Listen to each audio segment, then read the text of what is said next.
अरिहन्ताणम्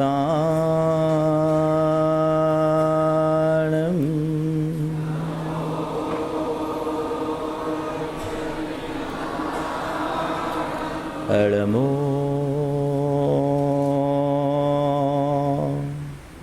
सिद्धानम्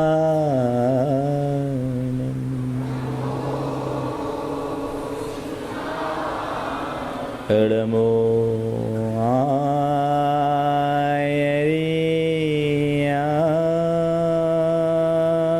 आयरियाणम्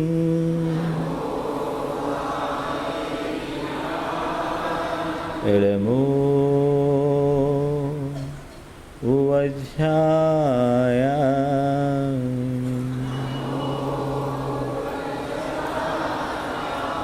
अळमोलोये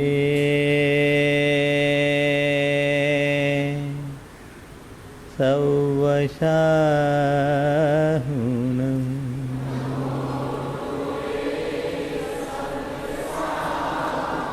ऐसो पंचीणमुयारो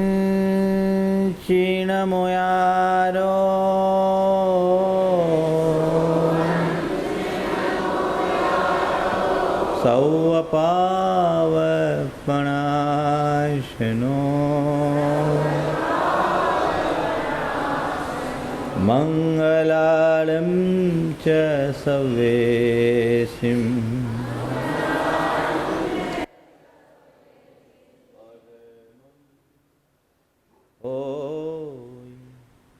मंगलम।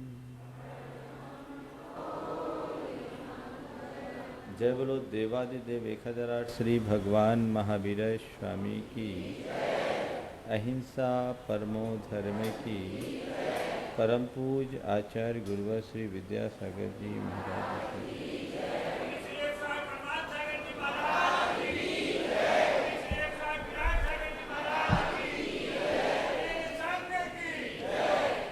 आज सुबह सुबह एक युवक ने मुझसे पूछा,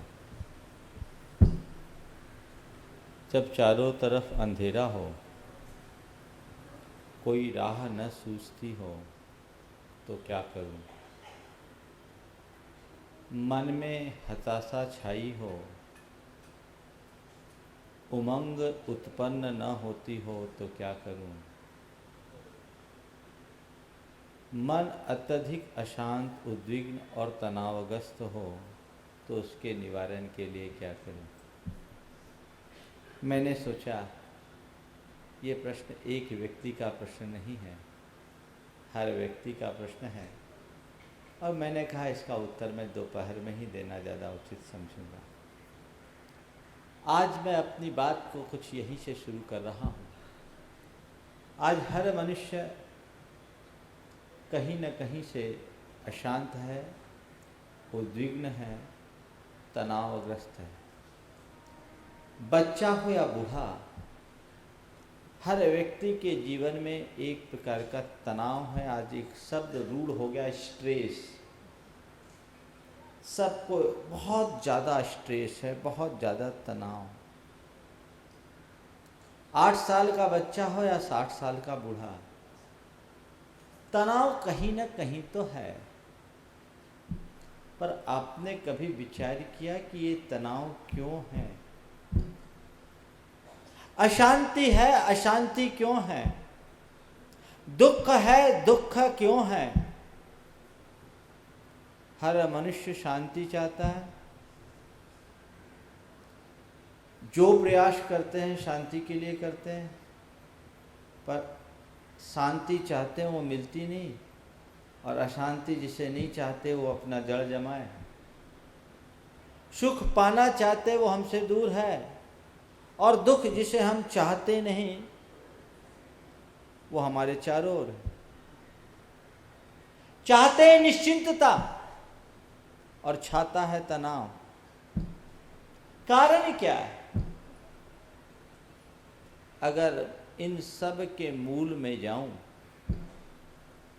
तो मुझे एक ही बात समझ में आती है कि मनुष्य के जीवन का जो कुछ भी उसके दुख का, तनाव का, अशांति का मूल है, उसकी जड़ है उसके मन में पलने वाला अज्ञान। अज्ञान सब प्रकार की समस्याओं की जड़ है और ज्ञान में उन सब का समाधान है। हम देखें कि व्यक्ति के जीवन में तनाव कैसे आता है। आपने कभी विचार किया? परिस्थिति और मनस्थिति के बीच संगति न बैठने पर मन में तनाव आता है। एक लाइन में परिस्थितियां कुछ हो और मनस्थिति कुछ हो, उसमें तालमेल नहीं होता, मन अशांत हो जाता है। उसे हम तनाव कह दे, उद्वेग कह दे, अशांति कह दे, कष्ट कह दे, झमेला कह दे, जो चाहे कह दे। जड़ क्या है? परिस्थिति और मनस्थिति के बीच के सामंजस्य का अभाव। हर मनुष्य जो जीवन जीता है वो चाहता है कि सब व्यवस्थाएं मेरे अनुरूप हो। वो चाहता है कि सारी परिस्थितियां मेरे अनुकूल हो, मैं जैसा चाहूं वैसा ही सब कुछ घटित हो। एक ये संसार है, संसार सपाट मैदान की तरह नहीं है। ये तो एक ऐसी नदी की भांति है जिसमें व्यक्ति को कई प्रकार के उतार चढ़ाव, घुमाव, दुर्गम घाटियों के दौर से भी गुजरने पड़ते हैं।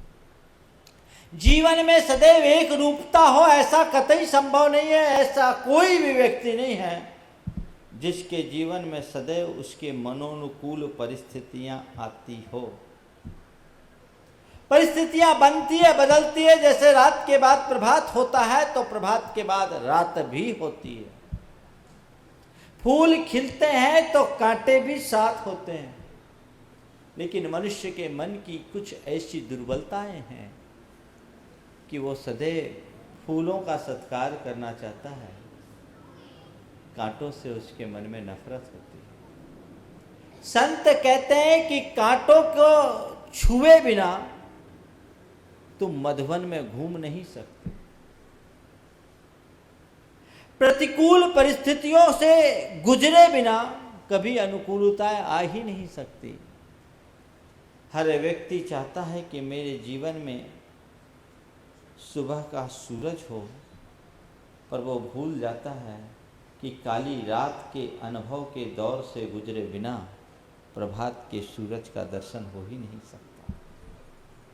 प्रभात के सूरज का दर्शन करना है तो तुम्हें काली रात को बिताना होगा। ये जीवन की एक नियति है। जो मनुष्य इस व्यवस्था को समझ लेता है उसे रात और प्रभात में कोई फर्क महसूस नहीं होता, और जो इस व्यवस्था को नहीं समझ पाता वो सारी जिंदगी रोता रहता है। बंधुओं, हर मनुष्य अपने जीवन के दुख का रोना जब रोता है तो ये कहता है कि मैं अपने हालातों के कारण परेशान हूँ। मैं इसे मानने के लिए कभी तैयार नहीं हूँ। हालात मनुष्य को दुखी नहीं करते, दुखी करता है मनुष्य का मन। यदि मन ठीक है तो प्रतिकूल परिस्थितियों में भी प्रसन्नता से जिया जा सकता है, और मन ठीक ना हो तो कितनी भी अनुकूलताएं क्यों ना हो, आहें भरते हुए जीते हैं। हम कहते हैं कोई राजमहल में रोए और कोई परन कुटी में सोए, जन्म की गलियां अलग अलग हैं, मरण का मरघट एक है। एक आदमी है जो राजमहल में अगर रात बिता रहा है तो एकदम टेंशन में बिता रहा है, और दूसरा आदमी है फुटपाथ पे अखबार बिछाकर आनंद से सो रहा है। वस्तुतः हालात मनुष्य के लिए उतना मूल्यवान स्थान नहीं रखते जितना कि हमारे मन का हाल। परिस्थितियां हैं, परिस्थितियां सदैव एक सी नहीं रहती, बनती है और बदलती है।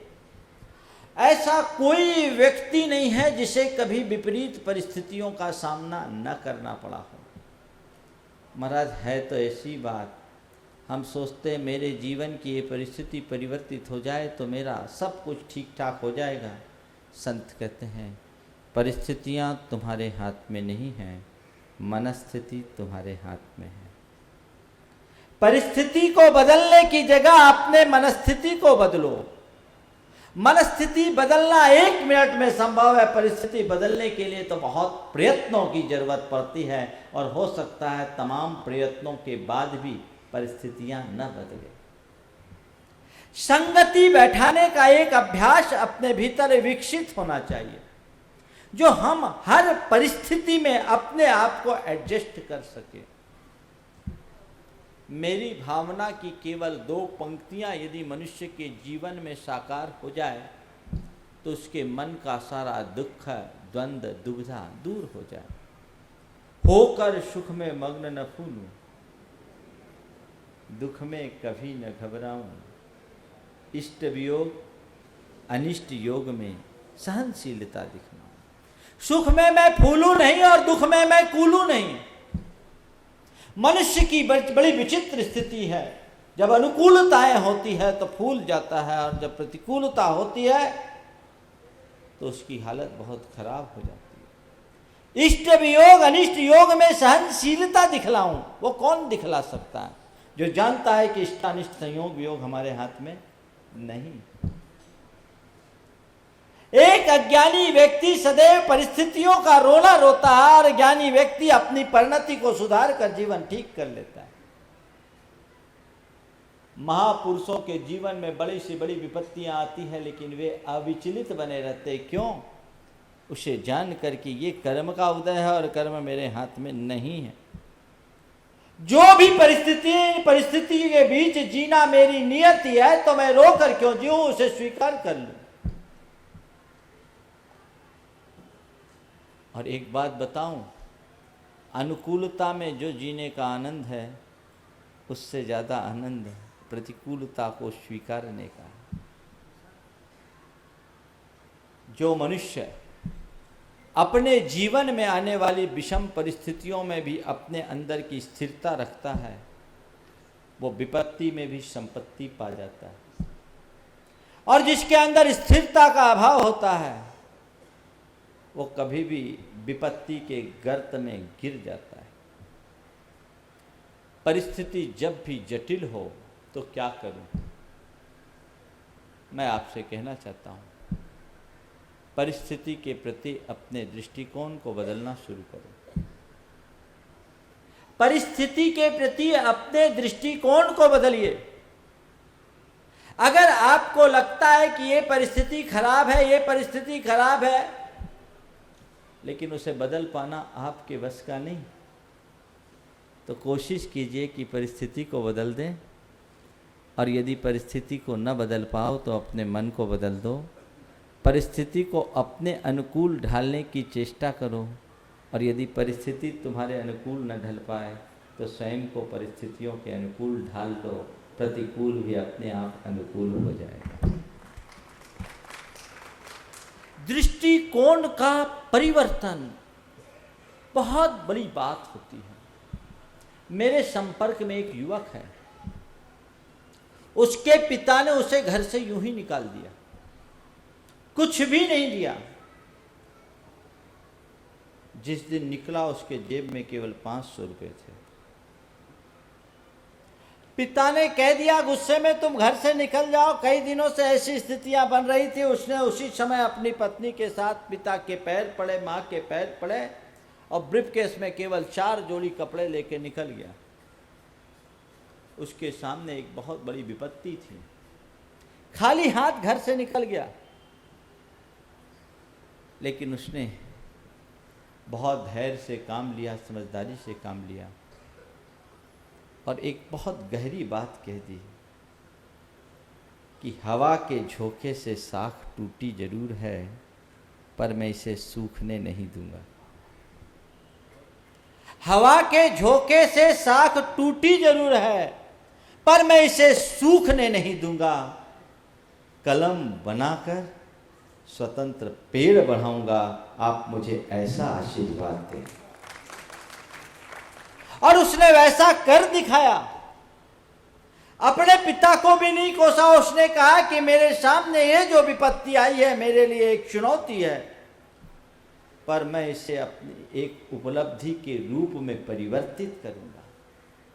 जिस मनुष्य के भीतर जिजीवसा होती है और जीवन की व्यवस्था का ज्ञान होता है, वो अपने जीवन में आने वाली विपत्ति को भी संपत्ति बना देता है, चुनौतियों को एक उपलब्धि के रूप में परिवर्तित कर देता है।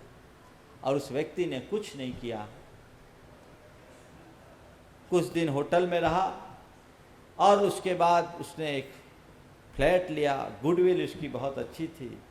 उसके मित्रों ने उसे सहयोग किया, अपने एक कंपनी बनाई और आज रियल एस्टेट में एक बहुत अच्छी हस्ती के रूप में स्थापित है।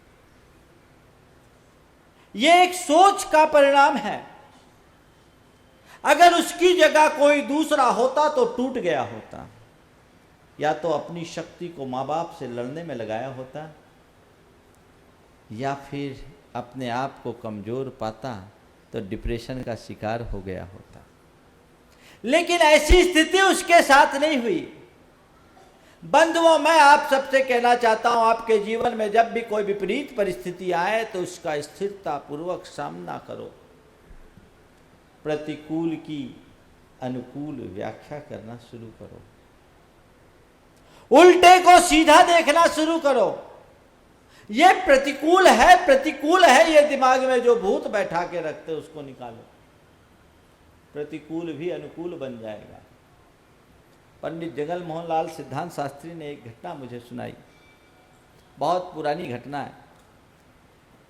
आज़ादी के पहले की बात है। मध्य प्रदेश के रीवा शहर में वहाँ के कुछ धर्म विद्वेषी जैनियों के भगवान की शोभा यात्रा निकालने का विरोध किया करते थे। वहाँ भगवान की बिहार को विमान यात्रा कहते हैं, विमान नहीं निकालने देते थे।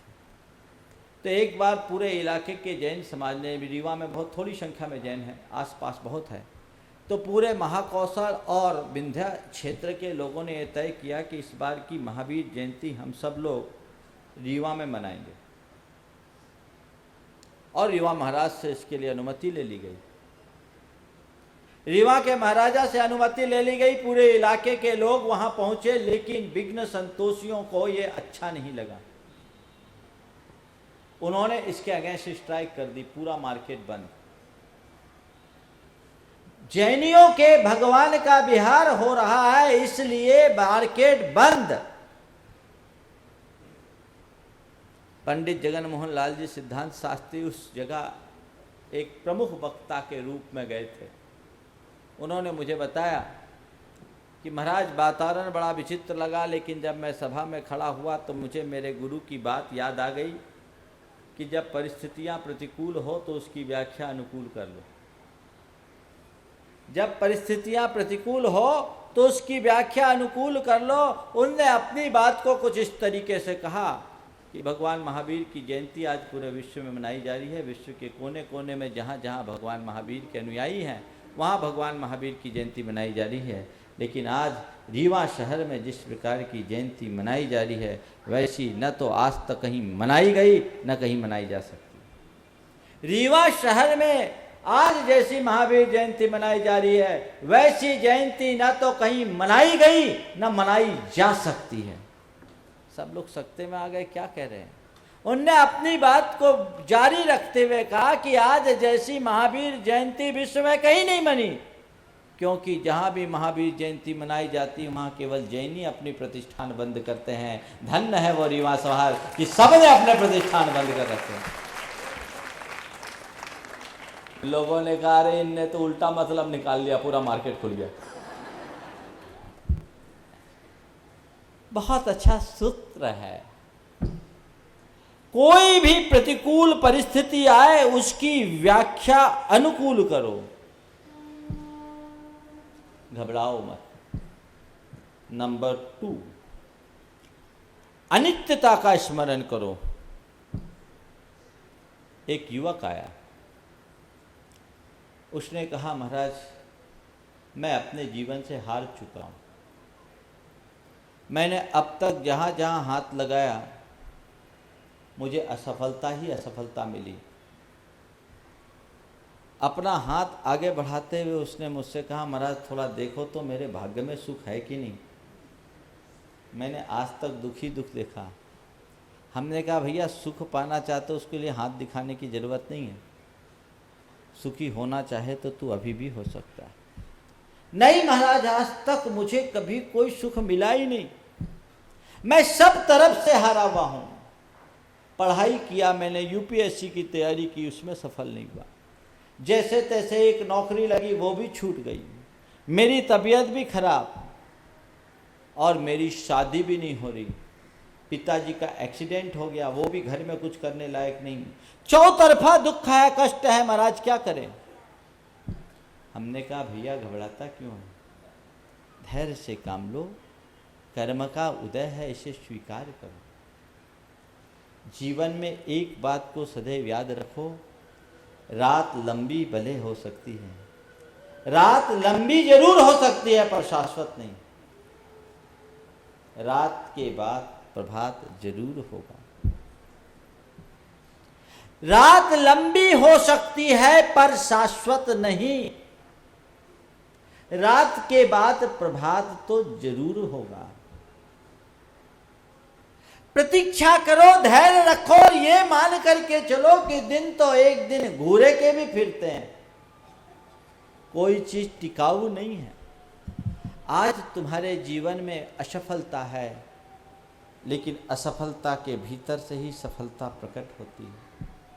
धैर्य रख करके काम चलो। मैंने उसे इब्राहिम लिंकन के बारे में बताया कि इब्राहिम लिंकन जो अपने जीवन में लगातार 19 बार विफलताएं प्राप्त की, लेजिस्लेचर के इलेक्शन से लेकर वाइस प्रेसिडेंट तक के इलेक्शन को लगातार हारा, बिजनेस में नुकसान झेला, पत्नी का वियोग झेला, लेकिन उसने हिम्मत नहीं हारा। जीता तो सीधे प्रेसिडेंट ऑफ अमेरिका के रूप में। ये मनुष्य के धैर्य का प्रतीक है। मैंने उसे समझाया कि तुम इसमें अधीर मत हो, धैर्य रखो और ये मान करके चलो कि कर्म की स्थितियां बनती और बदलती हैं। आज तुम्हारे साथ ऐसी कोई स्थिति नहीं आ रही है, लेकिन तुम इसका धैर्य से सामना करो। सोचो थोड़े दिन में परिस्थिति खुद अनुकूल हो जाएगी। अपने आप जितना अच्छा कर सको करने की कोशिश करो। और तुम कहते हो आज मेरे पास जीने का कोई रास्ता नहीं। मैं 2002 की बात कर रहा हूँ, उन दिनों में फिरोजाबाद में था। तुम कहते हो आज मेरे पास जीने का कोई रास्ता नहीं, मेरे सारे रास्ते बंद हो गए। तुम जैसे तेजस्वी युवक के मुख से ये बात शोभायमान नहीं होती। तुम जीने का रास्ता कहते हो और अपना पेट तो एक अखबार बेचने वाला भी भर लेता है। आवश्यकता है तुम्हें समय और परिस्थिति के अनुरूप अपने आप को ढालने की। तुम्हारा जीवन अपने आप बन जाएगा। मैंने उसे झकझोरा और आपको क्या बताऊं, मेरे कहने के बाद वो व्यक्ति बहुत अच्छे से लगा और लगने के बाद उसने अपना आखिरी अटेम्प्ट यूपीएससी का दिया और उसका वो सिलेक्शन हो गया। देहरादून का लड़का था, मेरे पास फिरोजाबाद में आया था। उसका नाम था आशीष राय और यूपीएससी में उसका 109वां नंबर हो गया आज सिलेक्ट। मन अगर जाग जाए तो बदलने में देर नहीं लगती, लेकिन मनुष्य का मन अधीर हो जाता है। मैं आप सबसे कहना चाहता हूं, जब मन में अधीरता है तो एक बात दिमाग में रखो कि ये सब चीज़ें ज़्यादा दिन टिकने वाली नहीं, आज नहीं कल बदल जाएगी। और चीज़ें जब बदल जाएगी तो मन में धैर्य आएगा। मनुष्य के मन की अधीरता ही उसे कमज़ोर बनाती है, उसकी शक्तियों को छीन कर देती है। मैं हमेशा कहता हूँ धीरज कमज़ोर की ताकत है और अधीरता ताकतवर की कमजोरी। कैसा भी कुछ हो अधीर मत हो, धैर्य से सामना रख कर उसका। थोड़े दिन में सब ठीक हो जाएगा, थोड़े दिन में सब ठीक हो जाएगा। स्थितियां अपने आप बनेगी और बदलेगी। कर्म का उदय है। महापुरुषों के जीवन में भी संकट आए, लेकिन संकट हमेशा स्थायी नहीं होते। ये बात सही है कि कई बार देखने में ऐसा लगता है कि केवल कष्ट और कष्ट है, कष्ट और कष्ट है। ठीक है, अपने किए का फल तो सबको भोगना ही पड़ता है। हंस कर भोगोगे तो और रो कर भोगोगे तो। एक अज्ञानी और ज्ञानी में इतना ही अंतर होता है कि अज्ञानी ऐसी स्थिति में आर्त ध्यान करता है और ज्ञानी उसी स्थिति में आत्म ध्यान करता है। एक व्यक्ति है जो परिस्थितियों के आगे मजबूर हो जाता है और दूसरा व्यक्ति है कि परिस्थितियों में और मजबूत बनकर उभरता है। अपने आप को मजबूत बनाओ। थोड़े समय की बात है, ऐसा धैर्य रखो निकल जाएगा। अभी आप यहाँ सभा में बैठे हैं, गर्मी लग रही है, एसी छोड़कर यहाँ आए, ठीक, निश्चित गर्मी लग रही है, लेकिन क्या मन में व्याकुलता है? क्यों नहीं है? बस घंटे भर की तो बात है। महाराज व्याकुलता तब हो रही थी जब माइक आपके पास नहीं आ रहा था। अब क्या है, 1 घंटे की बात है, अभी प्रवचन खत्म होगा फिर जाएंगे। और यदि कह दूं कि आज मैं 3 घंटा तक प्रवचन सुनाऊंगा तो क्या होगा? बाहर जाने का रास्ता तलाशना शुरू कर दोगे। 1 घंटे की बात है, ये सोचते ही मन में धैर्य आ गया और आपके पास इस गर्मी को बर्दाश्त करने की शक्ति आ गई। बस ये एक सूत्र है, जब भी कोई कष्ट आए ये सोचो थोड़ी देर की बात है, निकल जाएगा, सब ठीक हो जाएगा। इस सोच से मन में धैर्य आएगा और ये मन का धैर्य तुम्हें एक ताकत देगा, तुम्हारे आत्मविश्वास को जगाने में सहायक होगा और इसी के बल पर तुम उस परिस्थिति से लड़ने में समर्थ हो सकोगे और कोई दूसरा रास्ता नहीं। एक राजा था, उसके यहाँ एक संत का आगमन हुआ। संत संयोग था, उसके बचपन के मित्र रहे, बाल सखा।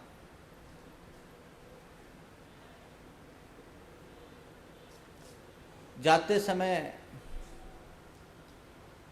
राजा जब ने कहा कि मेरे लिए कुछ आप दें, संत ने कहा मेरे पास ऐसे देने को तो कुछ नहीं है, फिर भी क्या दूं। अपरिग्रही संत थे, फिर भी उन्हें ख्याल आया, उनके बाह में एक ताबीज़ थी, सोने से मढ़ी हुई ताबीज़। उन्होंने उस ताबीज़ को खोला और खोल करके राजा को पकड़ाते हुए कहा कि ये ताबीज़ तुम संभाल कर रखना, कभी मेरे गुरु ने मुझे दिया था और ये कहा था कि जब जीवन में सबसे ज़्यादा विपत्ति हो तो तुम इस ताबीज़ को खोल कर देखना, उसमें एक मंत्र है, उस मंत्र के स्मरण मात्र से तुम्हारी विपत्ति खत्म हो जाएगी। जब तुम अपने आप को घोर विपत्ति में घिरा दिखो तब तुम इस ताबीज़ को निकालना। मेरे जीवन में आज तक ऐसी कोई स्थिति आई नहीं और मुझे लगता भी नहीं है कि भविष्य में कोई स्थिति आएगी।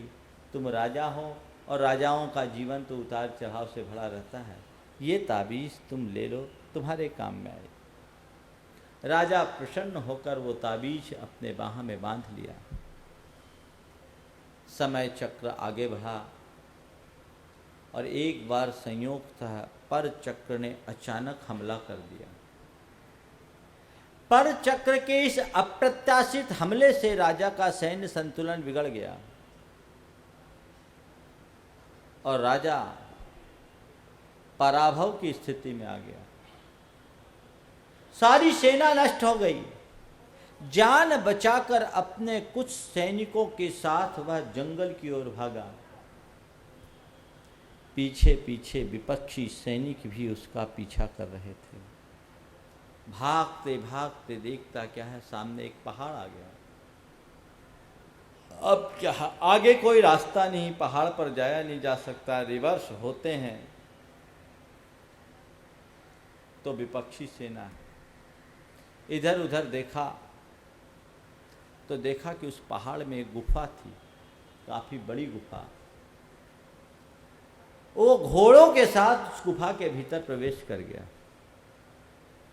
और उसके मन में ख्याल आया कि अब तो मैं मरा, इससे बड़ी विपत्ति मेरे जीवन की और कुछ नहीं हो सकती। और तभी उसे गुरु की बात याद आई। उसने ताबीज़ खोली और उस ताबीज़ के मंत्र को देखा तो कुछ नहीं, एक छोटा सा भोजपत्र का टुकड़ा था और उस पर लिखा था, थोड़े समय की बात है, थोड़े समय की बात है। बस उसके मन में धैर्य आ गया कि बहुत बड़ा मंत्र है, थोड़ी देर के लिए वहीं रुक गया। पीछे से विपक्षी सेना आई। उन्होंने देखा यहाँ तक तो ये लोग आए, आगे आए नहीं, घोड़ों के निशान भी नहीं दिख रहे। लोगों की नज़र गुफा में पड़ी कि कहीं गुफा में तो न छिप गया। लेकिन एक ने कहा, भाई गुफा में ये लोग नहीं गए होंगे, क्योंकि गुफा में गए होते तो मकड़ी का ये जाल सुरक्षित कैसे होता। हुआ ये था कि जब तक राजा अंदर गया और वो सेना आई, तब तक मकड़ियों ने उसमें जाल बना दिया उसके गेट पे। कहा ये जाल बना है, निश्चित ये यहां नहीं। वो रिवर्स हो गए। पूरे सैनिक चले गए। घोड़ों की टापों की आवाज़ जब शांत हो गई, तब इनके जान में जान आई। ये बाहर निकले, राहत आई। कुछ दिन बाद वापस उसने अपनी सैन्य शक्ति को संगठित किया, मजबूत किया, और मजबूत करने के बाद वापस अपने खोए हुए साम्राज्य को युद्ध करके जीत लिया। और जैसे ही राजगद्दी में बैठा, उसे फिर उस ताबीज की याद आई। उसने देखा थोड़े समय की बात है, राज का पाना भी थोड़े समय की बात है, और राज का खोना भी थोड़े समय की बात है। बस ये समझ लो, जो भी तुम्हारा ठाट है सब थोड़े समय की बात है। ठाट है तो थोड़े समय की बात है, और तुम्हारे साथ जुड़ी हुई विपत्तियां हैं तो वो भी थोड़े समय की ही बात है। इतनी बात को अपने दिमाग में बैठा लो, जीवन धन्य हो जाएगा। अपने जीवन में सदैव अनित्यता का बोध रखो, बस ठीक है, बीत जाएगा। तीसरी बात, सकारात्मकता से भरे रहो।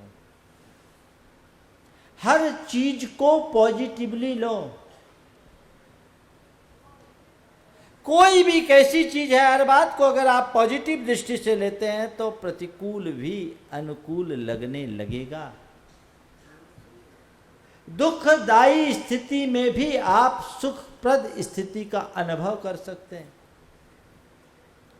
एक व्यक्ति ने अपना मकान बनाया, 8 रोज बाद उसे उस मकान में प्रवेश करना था। संयोग कि उस मकान में अचानक आग लग गई।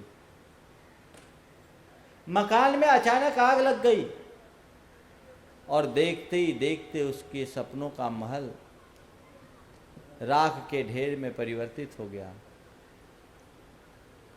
लोगों ने उसे सांत्वना देना चाहा, अपनी ओर से सहानुभूति दिखाई।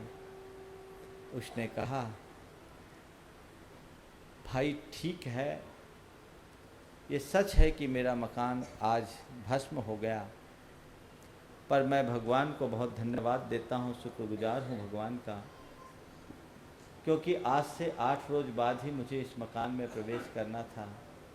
गनीमत है कि आग आज लगी, अगर 8 रोज बाद लगी होती तो मकान के साथ मेरा परिवार भी स्वाहा हो जाता। मकान तो फिर भी खड़ा हो सकता है, परिवार दोबारा खड़ा नहीं हो सकता। है ये दृष्टि? जब तुम्हारे साथ कुछ उल्टा होने लगे तो क्या तुम उसे सीधे देखने की सामर्थ्य अपने अंदर रखते हो? उसको उस तरीके से सोच सकते हैं?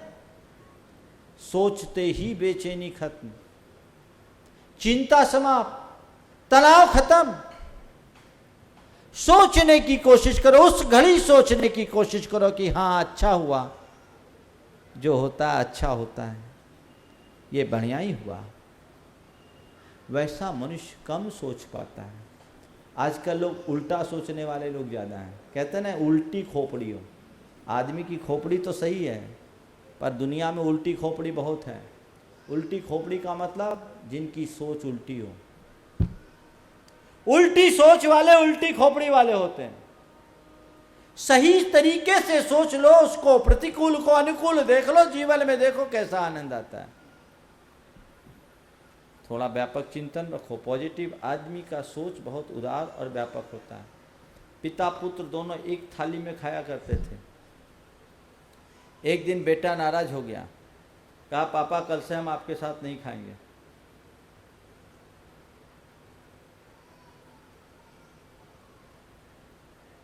पिता पुत्र दोनों एक थाली में खाया करते थे और बेटा किसी बात पर नाराज हो गया, उसने कहा पापा कल से हम आपके साथ नहीं खाएंगे। पिता समझदार था, ध्यान से सुनना। पिता पुत्र दोनों साथ थाली में खाते थे। एक दिन किसी बात से बेटा नाराज हो गया और कहा कि पापा हम कल से आपके साथ नहीं खाएंगे। पिता ने बात संभाला और कहा बेटा ठीक है, मैं तेरे साथ खा लूंगा। तू मेरे साथ नहीं खाएगा, मैं तेरे साथ खा लूंगा, बस इतना ही तो करना है। महाराज यही तो कठिन है। इस कठिनाई को दूर कीजिए, रास्ता निकालिए, तब जीवन में आनंद आएगा, रस आएगा। तो जब भी ऐसी बातें हों आप उसको पॉजिटिवली देखने की कोशिश कीजिए। नंबर 4, आशावादी बने। आशावादी बने, हताशा को अपने मन में हावी मत होने दें। बहुत सारे युवक थोड़ी थोड़ी बात में हताश हो जाते हैं। नहीं, हम हर दिन अच्छा दिन होगा ये सोचकर शुरुआत करें और आज नहीं तो कल अच्छा जरूर होगा। आज नहीं तो कल ये दिन सुधरेगा, जरूर सुधरेगा। घबराए नहीं। अगर मनुष्य की सोच आशावादी होती है तो वो कभी हताश नहीं होता। उसकी सोच सकारात्मक होती है और उस सकारात्मकता के कारण उसका आत्मविश्वास बहुत प्रगाढ़ हो जाता है और अपने इस भरे हुए आत्मविश्वास के बल पर वह असफलता को भी सफलता में बदलने में समर्थ हो जाता है। मैंने एक बहुत पुरानी कहानी सुनी। एक अनाथ युवक था।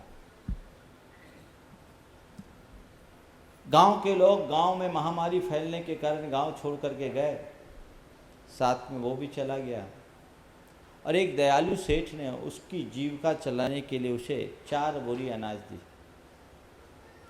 ये 4 बोरी अनाज ले, पूरे पुराने ज़माने में ऐसा सहयोग का भाव रहता था। वो 4 बोरी अनाज लेकर के उस गांव से दूसरे गांव की ओर गया। रास्ते में नदी पड़ती थी, नाव से अनाज को लेकर नदी पार करना था। संयोग अचानक नाव भंवर में फंसी, अनाज डूब गया। वो घबरा उठा, अब मैं क्या मुंह दिखाऊं सेठ को? 4 बोरा अनाज मुझे उधार दिया गया और अब मैं क्या मुंह दिखाऊं?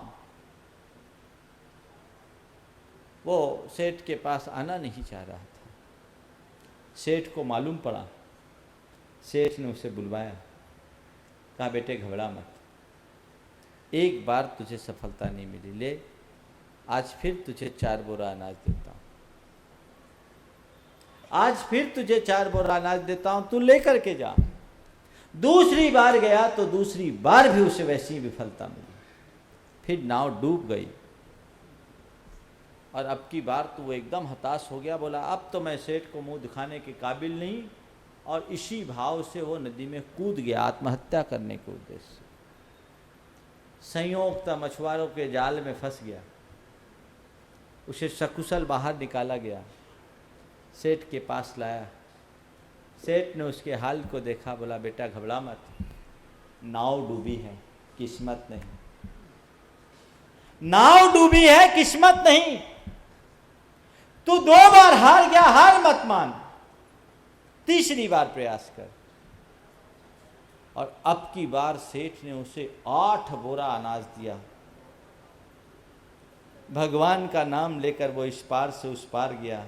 उसकी नाव सकुशल उस पार चले गई और वहाँ गया तो संयोग से बाजार में केवल उसका माल था, उसे दूनी कीमत मिली।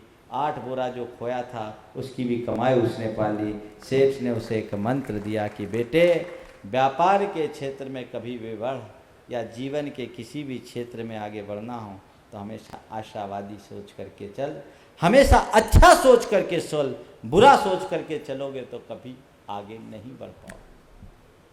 आशावादी बनिए, हताशा को अपने मन में हावी मत होने दीजिए। वो मनुष्य के चिंतन को नकारात्मक बना देती है और नकारात्मकता हमारे आत्मविश्वास को डगमगा देती है। एक वैज्ञानिक ने एक प्रयोग किया। वो एक स्कूल में गया, स्कूल के एक क्लास में गया, 30 बच्चे थे और उन बच्चों से कहा कि मैं तुम लोगों को एक बड़ा कठिन सा सवाल दे रहा हूँ। मुझे पता है सवाल बहुत जटिल है, स्टूडेंट क्या अच्छे अच्छे प्रोफेसर भी इसको सॉल्व नहीं कर पाते हैं, फिर भी मैं देखना चाहता हूँ तुम में से कोई इसे सॉल्व कर सकता है कि नहीं। सवाल दिया और उसके बाद वही सवाल दूसरे क्लास के बच्चों को दिया, वो भी उसी क्लास के दूसरे सेक्शन के बच्चे थे। उन बच्चों से कहा कि देखो मैं तुम लोगों से एक बहुत सरल सा सवाल पूछ रहा हूँ, सवाल बहुत सरल है, मुझे मालूम है तुम में से हर बच्चा इस सवाल का अच्छे से हल कर सकता है, लेकिन मैं तो केवल ये देखना चाहता हूँ कि तुम में से कौन सबसे पहले इसको सॉल्व करता है। आप सुनकर के आश्चर्य करेंगे, दोनों एक ही क्लास, दोनों क्लास के बच्चों का बौद्धिक स्तर भी समान, लेकिन पहली क्लास के बच्चों में 30 में से कुल 7 बच्चे उस क्वेश्चन को हल कर पाए और दूसरी क्लास में 30 में 17 बच्चों ने उस सवाल का हल कर दिया। निष्कर्ष निकाला कि पहली क्लास के बच्चों में पहले से ही ऐसी नकारात्मकता भर दी गई थी कि हम इसका हल कर ही नहीं सकते, और दूसरे में आत्मविश्वास जगा दिया गया था कि हम हल कर सकते हैं। दोनों का अपना अपना चमत्कार। बंधुओं, मैं यही कहना चाहता हूँ, जीवन की किसी भी प्रॉब्लम को सॉल्व करना है, सकारात्मक बन करके चलिए, वो प्रॉब्लम जरूर सॉल्व होगी आपको। जयशंकर प्रसाद की ये पंक्तियाँ मुझे बहुत सार्थक दिखती है। लोहे के पेड़ हरे होंगे तू गीत प्रीत के गाता चल, लोहे के पेड़ हरे होंगे तू गीत प्रीत के गाता चल, नम होगी ये मिट्टी जरूर आंसू के कण बरसाता चल। लोहे के पेड़ हरे होंगे तू गीत प्रीत के गाता चल, नम होगी ये मिट्टी जरूर आंसू के कण बरसाता चल। चित्कारों और सिसकियों से हो कितना भी आकाश भरा, सिसकियों और चित्कारों से कितना चाहे कितना हो आकाश भरा, खप्परों का हो ढेर या कंकालों से हो पटी धरा, जीवित सपनों के लिए मार्ग मुर्दों को देना ही होगा। लोहे के पेड़ हरे होंगे तो गीत प्रीत के गाता चल, नम होगी ये मिट्टी जरूर आंसू के कण बरसाता चल। आशावादी बनकर जिए, जीवन में बहुत रस आएगा, आनंद आएगा। ये हमारे जीवन जीने का एक रास्ता है। यदि उस तरह के रास्ते को मनुष्य अंगीकार करना शुरू कर दे तो उसके जीवन की सारी दुविधाएं शांत हो सकते हैं, पल में शांत हो सकती है, लेकिन बहुत जल्दी मन डगमगा उठता है। उस डगमगाहट से अपने आप को बचाने का प्रयास करें, मन की अशांति दूर होगी। परिस्थितियों के कारण मनुष्य अशांत होता है, प्रतिक्रिया के कारण भी मनुष्य अशांत होता है। विपरीत परिस्थितियों से बचने की बात मैंने आप सबसे की। दूसरे नंबर में है प्रतिक्रिया, जो मनुष्य के मन में गहरा तनाव डालता है। प्रतिक्रिया का मतलब क्या है? किसी घटना या प्रसंग का चित्त में बार बार उभरना प्रतिक्रिया। आपको किसी ने कोई शब्द कहा, अनुकूल कहा, आप प्रसन्न हो गए, प्रतिकूल किया, आप खिन्न हो गए, तारीफ की, खिल गए, टिप्पणी की, खौल गए। दिस इज प्रतिक्रिया। एक वर्ड किसी ने आपसे कह दिया, वो वर्ड आपने पकड़ा और बार बार मन में आप उसे ही दोहराते गए। किसी ने आपको गधा कह दिया, अच्छा उसने मुझे गधा कह दिया, उसकी इतनी हिम्मत हो गई, मजा चखाऊंगा उसको गधा कहने का, औकात दिखा दूंगा कि मुझे गधा कहने का क्या नतीजा होता है। सामने वाले ने 1 दफे गधा कहा और खुद ने खुद को 10 दफे गधा बना दिया है। आप देखिए प्रतिक्रियाएं किस भांति विचलित करती है घर परिवार के आपकी रोजमर्रा की जिंदगी में। थोड़ी थोड़ी सी बातें भीतर तक उद्वेलित कर देती है। ये प्रतिक्रियाएं, इससे बचो, बल जल्दी बचा जा सकता है। बस 2 चीजें अपने जीवन में अंगीकार करें। पहली बात, किसी की प्रतिक्रिया से जल्दी प्रभावित ना हो, और नंबर 2, जल्दी से प्रतिक्रिया करें मत। प्रतिक्रिया से प्रभावित होने वाला मनुष्य कभी सुखी नहीं हो सकता, और प्रतिक्रिया करने वाला मनुष्य कभी शांत नहीं रह सकता। ये दोनों एक प्रकार की इमोशनल फोर्स है और एक आवेग है प्रतिक्रियात्मक, और वो प्रायः नकारात्मक दिशा में ज्यादा जाती है। कोई हमारे साथ अच्छा व्यवहार करे, उसकी प्रतिक्रिया हो या ना हो, बुरे की प्रतिक्रिया तो तुरंत हो जाती है।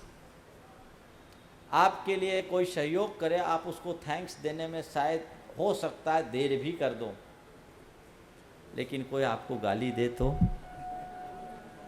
क्या करोगे? ईमानदारी से बताना। हाँ, महाराज सपने में भी देंगे तो 1 के एवज में 10 देने की क्षमता तो हमारे पास है। ये मनुष्य की संस्कारगत स्थिति है। इससे अपने आप को बचाने का अभ्यास कीजिए।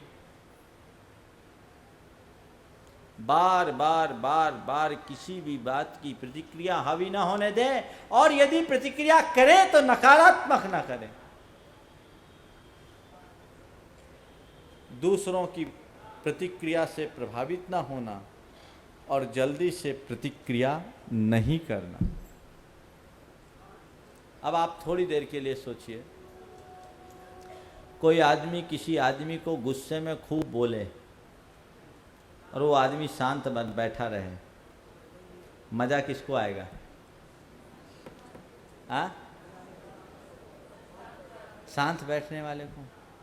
एक महिला ने मुझसे कहा, महाराज बड़ी मुश्किल हो गई। क्या बात हो? बोले, महाराज जी रोज आते हैं ऑफिस से और गुस्से में 2-4 सुना देते हैं। मेरी भी बर्दाश्त करते करते अब सीमा बढ़ ख़त्म हो गई, मेरी सहन शक्ति ख़त्म हो गई। अब मैं भी 2-4 उनको सुना देती हूँ, कहाँ तक बर्दाश्त करूँ ये सब? हम बोले ठीक है, सुना देती हूँ, तो ये बताओ पहले सुन के रह जाती थी तब ज़्यादा शांत रहती थी, कि अब सुना देने के बाद क्या होता? बोले सुना देने के बाद क्या होता महाराज? रोज़ महाभारत होता है। हम बोले रोज़ महाभारत होता तो सुना के क्या पाती हूँ? इतने दिन सहा और सहो, बर्दाश्त करो। जब तुम्हें पता है कि बोलने से बात का प्रतंगड़ होगा तो वहां मौन रहना ही तो अच्छा है। मैं आपसे एक सवाल पूछता हूं, कहीं आग लगी हो तो आप क्या करते हैं? उसको बुझाने के लिए पानी डालते हैं कि पेट्रोल? हाँ, क्या करते हैं? पेट्रोल तो नहीं डालते महाराज, ऐसे ही पेट्रोल महंगा हो गया। पानी डालते, पेट्रोल नहीं डालते। क्यों नहीं डालते? इसलिए कि पेट्रोल से आग भभक जाएगी। बस मैं इतना ही कहना चाहता हूं, यदि सामने वाले के चित्त में क्रोध की आग लगी हो, सामने वाले के चित्त में क्रोध की आग लगी हो, तो उस घड़ी में प्रतिक्रिया का पेट्रोल डालने की जगह सहिष्णुता का पानी डालो, वो आग अपने आप बुझ जाएगी। और यदि प्रतिक्रिया करोगे तो आग को ज्वाला बनने में देर नहीं लगेगी। रोज ये तू मैं होती है ना, किसके कारण होती है? प्रतिक्रिया के कारण तो होती है। ये सबसे ज़्यादा झगड़ा किसमें होता है? आज की 9 दंपतियों में। बड़ी मुश्किल। जितने 9 दंपति हैं ना, उनमें क्रिया प्रतिक्रिया बहुत होती है। ईगो प्रॉब्लम आड़े आ जाता है, हम किसी से कम नहीं। बड़ी मुश्किल है। एक कवि ने बहुत अच्छी बात लिखी, तू मैं याद आ गई मुझे, कि पहले होता है परिचय, फिर होता है परिणय, फिर होता है परिणाम। परिचय, परिणय और परिणाम तीनों अलग अलग शब्द हैं। थोड़ा इनके अर्थ को मेरे संदर्भ में ले लें। वो कवि ने क्या कहा? परिचय, मैं तू, दो के बीच परिचय हुआ, मैं तू, दो के बीच परिचय हुआ, परिणय तू मैं तू, परिचय मैं तू, परिणय शादी हो गई, मैं तू मैं, परिचय तू मैं, परिणय मैं तू मैं, और परिणाम तू मैं। गड़बड़, इस गड़बड़ी को शांत करो। आप शब्द पकड़ते, कोई व्यक्ति आपके लिए आपके प्रतिकूल टिप्पणी कर देता है, वो आपके दिमाग में कितनी तेजी से हावी होता है सोचो। उसने मुझसे ऐसा कह दिया, अंदर से उबल पड़ते हो। अरे भैया छोड़ो, कह दिया सो कह दिया, हमने थोड़ी सुना, और सुन भी लिया तो केवल कहा ही ना, किया थोड़ी। अभ्यास बनाइए, आज से हम यथासंभव दूसरों की प्रतिक्रिया से प्रभावित नहीं होंगे और स्वयं जल्दी प्रतिक्रिया नहीं करेंगे। आपका मन सदैव शांत रहेगा, किसी भी प्रकार की अशांति और उद्वेग नहीं होगा, और इसी से हम जीवन को सुखी और शांत बना सकते हैं। विपरीत परिस्थितियों में स्थिरता रखना, प्रतिक्रियाओं से प्रभावित न होना, मन में भय जैसे नकारात्मक आवेग को प्रकट न होने देना, और अपने अंदर अहंकार को ज़्यादा न पलने देना। यदि ये चीज़ें मनुष्य के जीवन में आ गई तो उससे ज़्यादा सुखी कोई नहीं हो सकता। बंधुओं, चातुर्मास का ये क्रम चल रहा है। चातुर्मास के 1.5 महीने तो निकल गए, 10 लक्षण हो गए, फिर उल्टी गिनती शुरू हो जाएगी। अभी तो शुरुआत है, चातुर्मास है। अगले रविवार के बाद से 10 लक्षण की शुरुआत, पर्युषण पर्व की शुरुआत, उसकी भाव दशा आप अभी से बनाना शुरू कीजिए। इस पर्युषण पर्व के अवसर पर बहुत सारे लोगों ने व्रत उपवास करने का मन बना रखा होगा। कलकत्ता में भी ऐसे 10 उपवास वाले बहुत लोग होते हैं। व्रत उपवास करने का मन बना रखा होगा, शुद्ध भोजन करने की व्यवस्था आपने आज से बनाना, अभी तक बनानी शुरू कर दी होगी। आप निश्चित रूप से 10 दिन भगवान की पूजा भक्ति खूब करेंगे। मैं केवल इतना ही कहना चाहता हूँ, इस बार का पर्युषण आप कुछ ऐसा मनाएं जो आपके मन के प्रदूषण को दूर कर दे, आपकी चेतना को विशुद्ध कर दे। आप कुछ इस तरीके से करें। केवल व्रत उपवास और खान पान की शुद्धि का नाम धर्म नहीं है। सच्चे अर्थों में देखा जाए तो जीवन का शुद्धिकरण ही असली धर्म है, क्योंकि हम जो कुछ भी करते हैं अपने अंतरंग की शुद्धि के लिए करते हैं, और ये अंतरंग की शुद्धि तभी होगी जब हम अपने संस्कारों में परिवर्तन लाएंगे। वो परिवर्तन अपने भीतर घटित कीजिए जो हमारे जीवन के लिए एक उपलब्धि बने। हर वर्ष पर्युषण मनाया जाता है, लेकिन पर्युषण के बाद हम अपने भीतर कितना परिवर्तन करते हैं, इसे हमें खुद जांचने की ज़रूरत है, दूसरे को नहीं। उसे जांच करके देखने की कोशिश करें, जिससे हम अपने जीवन की धारा को परिवर्तित कर सकें। आगामी 9 तारीख से जो पर्युषण है, उस पर्युषण के लिए आप लोगों की पूरी तैयारी होनी चाहिए। जहाँ तक संस्कार शिविर की बात है, संस्कार शिविर तो लगना ही है, और कलकत्ता में ही लगना है। इसमें उठापटक की बात क्या है? महाराज बर्दाश्त नहीं होता, महाराज कलकत्ता में चौमासा कर रहे, बर्दाश्त करने की बात क्यों? मैंने तो अभी तक कुछ कहा नहीं कि शिविर लगेगा कि नहीं लगेगा, कहाँ लगेगा नहीं लगेगा। आप लोग बहुत होशियार है, बहुत जल्दी बोल देते हैं अपने अपने तरीके से। 10 लक्षण का जो शिविर का कार्यक्रम घोषित है, वो कार्यक्रम यथावत रहेगा। आप अपनी तैयारी कीजिए और जीवन के आनंद के लिए अपने आप को तत्पर करिए। उसके लिए सोचने की बात नहीं है। रहा सवाल कहाँ लगेगा, कैसे लगेगा, मौके का फ़ायदा तो सब उठाना चाहते हैं। महाराज लोगों ने देखा कि यहाँ पानी भर रहा है, चौरंगी वाले भी एकदम कूद पड़े कि महाराज मौका मिल गया, चले आप। फिर बड़ा बाज़ार वालों ने सोचा कहीं हमारी जुगाड़ लग जाए। भैया जहाँ है वहीं हम तो ये देख रहे हैं कि अभी हमारा बाज़ार इतना बढ़िया लगा हुआ, इधर उधर जाने की ज़रूरत क्या है। अभी बाज़ार लगा हुआ है, आनंद लीजिए और अपने जीवन में जो कुछ कर सके करिए। प्रकृति है, फिर भी अगर कोई प्रकृति ऐसी स्थिति आती है तो वेन्यू तो समय पर परिवर्तित हो जाता है। हमेशा तैयारी वैकल्पिक रखनी चाहिए, ताकि एट रैंडम कोई प्रॉब्लम आ जाए तो हमें कुछ सोचना न पड़े। इसलिए जब महाराज जी का पड़गान हो जाता है एक चौके में, तो दूसरे चौके वाले तब तक प्रतीक्षा करते जब तक महाराज की अंजलि न छूट जाए, क्योंकि अभी भी चांस है। समझ गए ना? चांस बना के रखो कि अगर सब कुछ अनुकूल आज की तारीख में दिख रहा है, कल कौन जानता है, लेकिन इसका आनंद सबको लेना है। पूरे कलकत्ता के लोगों से मैं कहना चाहूँगा, इस पूरे के पूरे दशलक्षण के अवसर का आप भरपूर लाभ लीजिए। सुबह के समय 5 बजे से 10 बजे तक का आप समय अगर निकाल लीजिए तो 4-5 घंटे में ध्यान, भगवान की पूजा आराधना और प्रवचन का परिपूर्ण आनंद आप सबको मिलेगा। फिर उसके बाद 10 बजे से 2 बजे तक की आपकी छुट्टी होगी। जो स्थानीय लोग हैं और जो रहना चाहें उनके लिए व्यवस्था यहाँ की कमेटी को बनाई है और बनानी चाहिए कि 10 दिन आप अगर घर परिवार के संकल्प विकल्प से मुक्त होकर के यहाँ रहना चाहते हैं तो पूरा टाइम आप यहाँ रहिए। कार्यक्रम 10 बजे के बाद जो आप लोगों के भोजन आदि का कार्यक्रम होगा, उसके उपरांत 2 बजे से फिर शिक्षण, तत्वार सूत्र के व्याख्यान और उसके बाद फिर आपके स्वल्पाहार की व्यवस्था और प्रतिक्रमण, उसके उपरांत आचार भक्ति शंका समाधान का कार्यक्रम। सुबह से शाम तक केवल आनंद और आनंद है। इस आनंद में आपको किस भांति डूबना है ये आपको सुनिश्चित करना है। हर जगह के लोग अपनी तैयारियां करें ताकि एक ऐसा मिसाल कायम हो कि कलकत्ता में जो शिविर लगा है वो अपने आप में A1 शिविर लगा है। मेट्रो सिटी का शिविर भी मेट्रो होना चाहिए। बाहर के लोग कम और कलकत्ता के लोग ज़्यादा होना चाहिए। कोशिश करो, तुम लोग यहाँ आकर के रहो। ऐसे भी बाहर के लोगों को सूचना है थोड़ी लेट पहुँचिए, कितने आएंगे कोई पता नहीं, लेकिन आप तो अपनी व्यवस्था पूरी बना के रखें कि हमें ये अवसर, इस अवसर का पूरा फ़ायदा लेना है। प्रतिवर्ष लगभग 500 शिविरार्थी रहते हैं, प्रायः बाहर के रहते हैं, कुछ स्थानीय भी रहते हैं। इस बार मैं चाहता हूँ कम से कम 500 कलकत्ता के तो होने ही चाहिए। उसके लिए तैयारियाँ कीजिए।